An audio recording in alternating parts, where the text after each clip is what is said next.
So what inspired you about the Camino that kind of like led you to making this movie? Well, he traveled there in 2003 with my son. They had a very short period of time to do the Camino, and you really need 6 weeks. They allowed themselves 2, with no backpack, no stick, no walking shoes, none of it. They were woefully no sense, right? They were woefully unprepared, but they wanted to check it out. And my son was working as his assistant on the West Wing at the time, so they got to Spain. The first town in the Camino that they arrived in was a town called Burgos.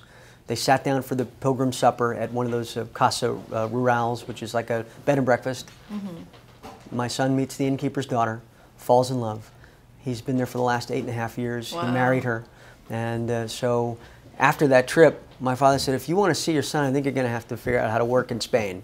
And while you're at figuring that out, I think you should write me a great part in a great movie. So I was commanded by him to get to work.